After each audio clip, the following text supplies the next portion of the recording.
Welcome to Gripping Tales. Are you ready for today's video? It starts now. This story was sent to me by a woman I'm going to call Jessica. And before you ask, yes, this actually happened. Yes, she gave me permission to share it. And yes, after you hear what happened to her, you're going to want to check every lock in your house. Because this isn't about some masked killer or supernatural entity. This is about something far more terrifying. The moment you realize your home, your sanctuary, isn't safe anymore. And it can happen to anyone. Jessica was 29, living alone in a modest 2-bedroom house in suburban Oregon, the kind of neighborhood where people still wave at each other, where kids ride bikes until the streetlights come on, where nothing bad ever really happens. She'd lived there for 3 years without incident. Sure, there were the usual sounds: houses settle, pipes creak, the neighbor's cat liked to yowl at 2 a.m. Normal stuff, background noise you learn to ignore. Until the night she couldn't ignore it anymore. It was a Thursday in late October. Jessica had just settled into bed around 11 p.m., scrolling through her phone, half watching some reality show she didn't care about. The kind of mindless content you consume when you're too tired to actually focus but not quite ready to sleep. That's when she heard it. Scratch, scratch, scratch. Soft. Deliberate. Coming from her bedroom window. Now, Jessica's bedroom was on the 2nd floor. Not ground level. This is important. Her window faced the backyard, overlooking a 6-foot privacy fence. For something to be scratching at that window, it would need to be on a ladder. Or impossibly tall. She muted the TV. Listened. Scratch, scratch, scratch. Probably a branch, she told herself. There was a tree nearby after all. Never mind that it wasn't windy. Never mind that the scratching had a rhythm to it. A pattern. She turned the TV volume back up. Louder this time. Because if you can't hear the scary noise, it's not really there, right? The scratching stopped after about a minute. Jessica convinced herself it was nothing. A bird. A branch. Her imagination running wild because she'd watched too many true crime documentaries. She fell asleep around midnight. At 2:47 a.m., she woke to the sound of her doorbell ringing. Not once. Not twice. Someone was pressing it repeatedly. Ding dong, ding dong, ding dong. Over and over. Like a child having a tantrum or someone in desperate need of help. Jessica's heart jackhammered in her chest. She grabbed her phone, pulled up the Ring doorbell app with shaking hands. The camera showed her front porch. Empty. Completely empty. But the doorbell kept ringing. She watched the screen, waiting for someone to step into frame, to reveal themselves. The ringing stopped. 5 seconds of silence. Then it started again, even more insistent. Still, nobody on camera. Malfunction, she whispered to herself. It's just a malfunction. She called out, voice cracking. Who's there? The doorbell stopped. The silence that followed was somehow worse. Jessica didn't sleep the rest of that night. She sat in bed, lights on, phone clutched in her hand, every muscle tensed for fight or flight. Nothing else happened. When dawn finally broke, she felt ridiculous. Paranoid. She'd probably had a nightmare about the doorbell and the app had glitched. That was it. Rational explanation. She went to work exhausted but convinced she'd overreacted. That night, Friday, she made sure every door was locked, every window secured. She even propped a chair under the handle of her bedroom door, something she'd seen in movies and always thought was silly. Not so silly now. She was drifting off around 11:30 p.m. when she heard it. A voice. Outside her bedroom window. The same 2nd floor window. Jessica. Her name, spoken in a whisper that somehow carried through the glass. Jessica, I know you can hear me. She froze. Every instinct screamed at her to stay silent, to not reveal she was awake, to not confirm anyone was home. I've been watching you. Her blood turned to ice. I've been watching you for a long time. Jessica's hands shook so violently she almost dropped her phone. She dialed 911, whispering frantically to the dispatcher. Someone's outside my window. 2nd floor. They're talking to me. Please hurry. Ma'am, can you get to a safe room? Lock yourself in the bathroom. I'm already locked in my bedroom. Please, they know my name. Officers are on the way. Stay on the line with me. The voice outside continued, almost conversational now. You wear that blue robe every morning. You drink coffee on your back porch. You sing in the shower, off-key, but I don't mind. Details. Intimate details of her life. Her routines. "How long have they been outside?" the dispatcher asked. I don't know. They said they've been watching me for a long time. She heard sirens in the distance. Getting closer. The voice outside stopped mid-sentence. Then, almost amused, "Ah, you called the police. Smart girl. But they won't find me." Footsteps. Running. Fading away. 2 officers arrived within 4 minutes. They searched the perimeter of the house with flashlights, examined the backyard, checked the fence line. They found evidence. Disturbing evidence. Under Jessica's bedroom window, in the mulch bed, were impressions, not from a ladder, From someone standing there. For hours, based on how deep the impressions were. The ground was still warm from body heat. But here's the thing. Jessica's bedroom window was 12 feet off the ground. Even a tall person would need to be on something to reach it. There was nothing. No ladder. No box. No explanation for how someone could stand there and look directly into her window. unless they were impossibly tall. The officers also found something else. Fresh scratches on her window screen, like someone had been trying to remove it. "Has anyone been bothering you?" Officer Daniels asked. "Ex-boyfriend? Co-worker? Anyone who might have a fixation?" Jessica shook her head. "I can't think of anyone. I barely know my neighbors. I work from home. I keep to myself." What about social media? Do you post your location? Photos of your house? Her stomach dropped. Her Instagram, her Facebook. She posted regularly. Photos from her porch, her backyard. Geotags enabled because she never thought to disable them. "Oh God," she whispered. The officers ran her information, checked for restraining orders, recent complaints, anything that might flag a potential stalker. Nothing came up. They advised her to stay with friends or family for a few days, to monitor her social media, to install additional security cameras. But mostly, they told her what she already knew. Unless the person came back, unless they could catch them in the act, there wasn't much they could do. Jessica packed a bag and went to stay with her sister across town. She didn't sleep. She obsessively checked her Ring camera footage every few minutes, watching her empty house, waiting for something to appear. 3 days passed. Nothing. Maybe they'd scared him off. Maybe he'd moved on to another target. Maybe it was over. She returned home on Monday, still nervous but convincing herself the worst had passed. That night, she found the first letter. It was slipped under her front door, plain white envelope, no stamp, no return address. Just her name, written in neat, precise handwriting. Jessica's hands trembled as she opened it. "Dear Jessica, you shouldn't have called the police. That wasn't very neighborly of you. I was only trying to talk. I've been so patient, waiting for the right moment to introduce myself properly. But I suppose I can be patient a little longer. I'll be seeing you soon. Your friend from outside." She called the police immediately. They took the letter as evidence, dusted for fingerprints, told her they'd increase patrols in her neighborhood. The second letter arrived 2 days later. Same way, slipped under her door sometime during the night.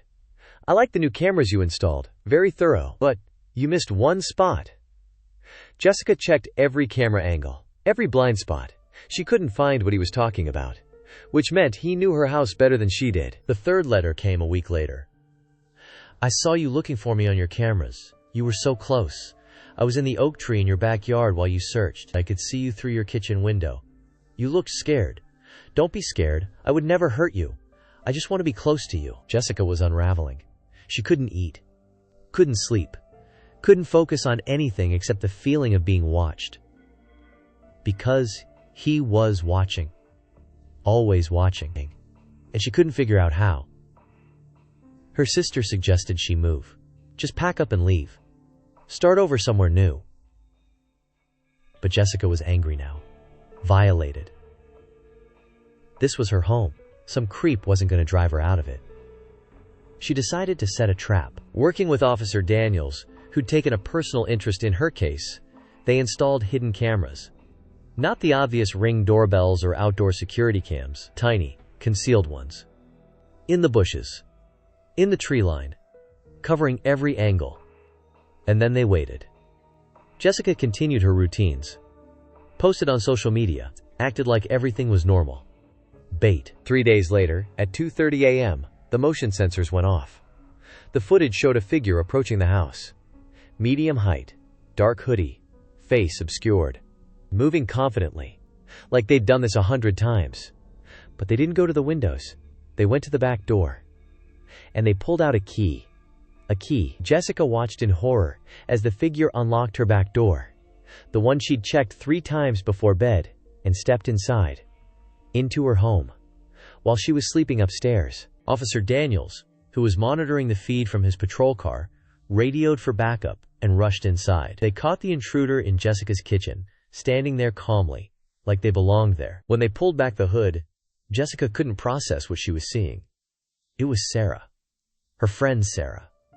Or the woman she thought was her friend Sarah Thompson. Sarah didn't resist arrest. She just smiled.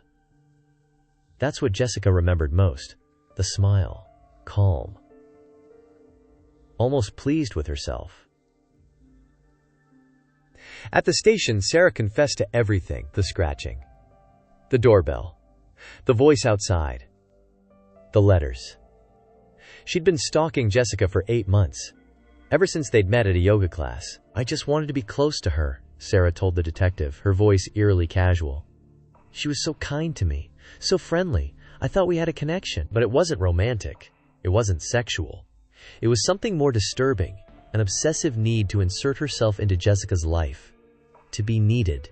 To be essential. Sarah had made a copy of Jessica's house key months ago, when Jessica had asked her to water plants during a weekend trip. She'd been entering the house regularly, while Jessica was at work or out, learning her routines, going through her belongings, sometimes just sitting in her living room for hours. I was never going to hurt her, Sarah insisted. I just wanted her to need me, to realize we should be together. As friends. Best friends. The scratching at the window? Sarah standing on a collapsible ladder she'd hidden in the bushes. The doorbell ringing with no one there? She'd been standing to the side, just out of camera range. The voice outside the second-floor window? A Bluetooth speaker she'd attached to a tree branch with a long stick. Everything had been calculated. Methodical. Designed to terrify Jessica into reaching out for help. And who had Jessica called after the first incident? Sarah. Sarah was charged with stalking, breaking and entering, criminal harassment, and a list of other charges. Forensic analysis of her phone revealed thousands of photos of Jessica, taken through windows, at the grocery store, at coffee shops. Sarah had been documenting Jessica's life obsessively. They also found plans. Detailed plans for what Sarah called our life together. Scenarios where Jessica, traumatized and afraid, would turn to Sarah for protection, would eventually realize they were meant to be together.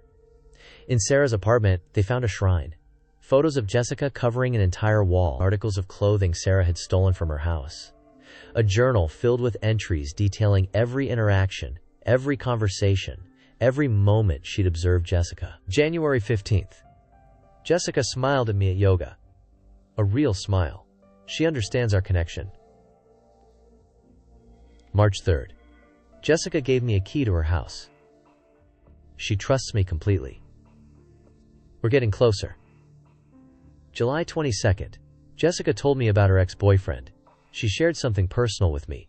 She's finally opening up. The journal read like a love story, written by someone who fundamentally didn't understand human connection. Every normal interaction interpreted as deep intimacy. Every casual friendship gesture seen as profound significance. Jessica eventually moved. She couldn't stay in that house, even with Sarah behind bars. Every room was contaminated with the knowledge that her stalker had been there, had touched her things, had watched her sleep. The worst part? The betrayal. Sarah had been her friend. Or so she thought. They'd gotten coffee together, talked about their lives, laughed together, all while Sarah was secretly terrorizing her. I keep replaying conversations, Jessica told me when we spoke for this story, looking for signs I missed. But there weren't any. Sarah seemed normal, friendly, maybe a little intense sometimes, but nothing that raised red flags. That's the truly horrifying part. Sarah wasn't some monster lurking in the shadows. She was someone Jessica knew. Someone she trusted. Someone she'd voluntarily let into her life. I don't know if I'll ever feel safe again, Jessica admitted. Even in my new place, with all new locks, I check them 5 times before bed. I don't post on social media anymore. I barely leave the house. She took more than my sense of security. She took my ability to trust people.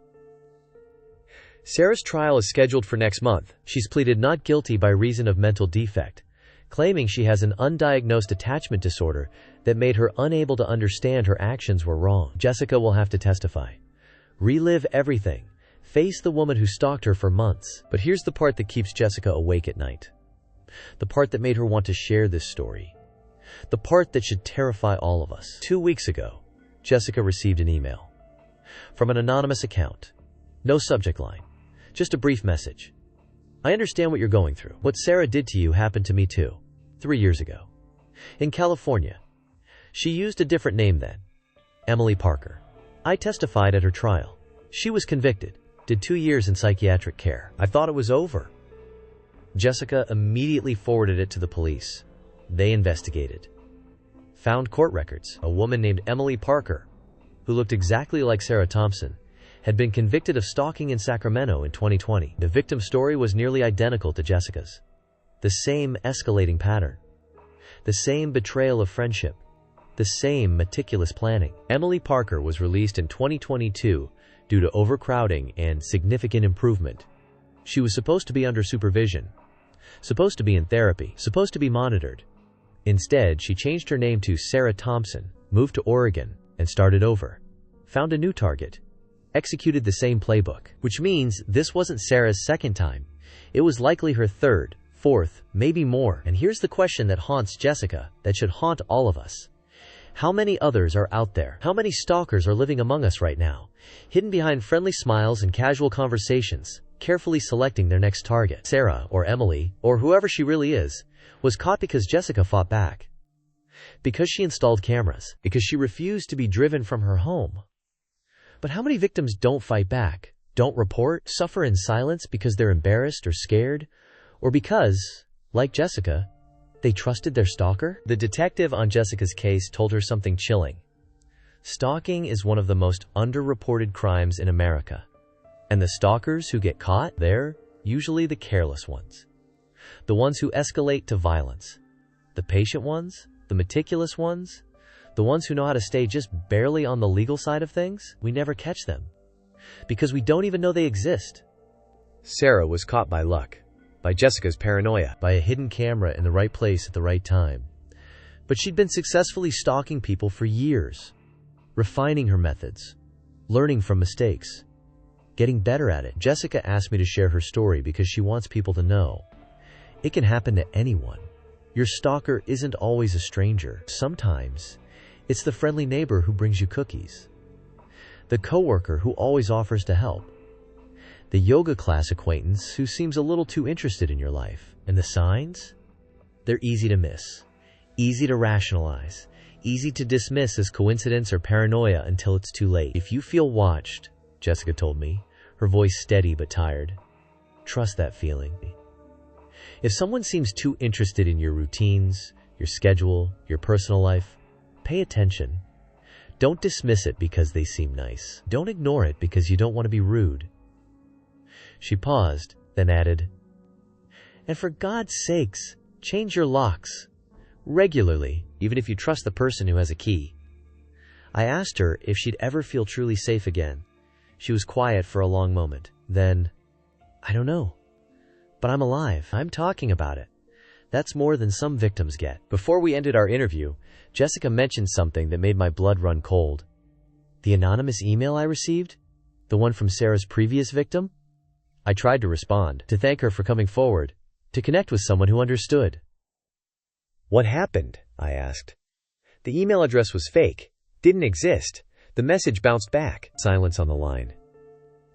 So either someone created a temporary address just to send me that information and then deleted it, or Sarah sent it from jail, using a contraband phone, to let me know she's still watching, still thinking about me, still playing games. The police are investigating. But Jessica doesn't need confirmation. She knows. Because 3 days after that email, she received a letter. Not slipped under her door this time. Mailed to her new address. The one she'd kept secret. The one only her sister and the police knew. Inside was a single sentence. I'll see you at the trial, friend. So here's my question to you, watching this right now. Do you know who has keys to your house? I mean, really know. Have you ever given someone a key for emergencies and never asked for it back? Let a maintenance person in when you weren't home? Had locks that were installed by the previous owner? Jessica thought she was safe. She had locks. She had cameras. She was careful. But Sarah had been inside her sanctuary for months, literally. Walking through her home, sitting on her furniture, going through her drawers, watching her sleep, and Jessica never knew. That's the real horror here. Not that monsters exist, we already knew that. It's that they look like us, sound like us, befriend us, gain our trust while methodically destroying our sense of safety. Check your locks tonight, all of them. Change them if you need to. Trust your instincts, and remember, the scariest stories aren't the ones about ghosts or demons. They're the ones about the person who seemed perfectly normal until they weren't. Jessica wanted me to tell you one more thing. Something her therapist told her that finally helped her sleep. You survived. That's not nothing. You're stronger than you think. But between you and me, I think Jessica knows something else. Something she didn't want to say on record. Sarah's trial is next month. After that, depending on the verdict, Sarah could be free again in a few years. Free to change her name again. Free to move to a new state. Free to find a new friend. A new target. And this time, she'll be even more careful. Even more patient. Even better at hiding in plain sight. Sleep well tonight, people. And maybe, just maybe, check your locks one more time. Because somewhere, right now, someone is outside someone else's window. And they know your name too. Sweet dreams, Jessica. Thanks for watching. Every ending hides the beginning of another tale, and ours is already on its way. Stay tuned, you'll find the next chapter right here, and soon.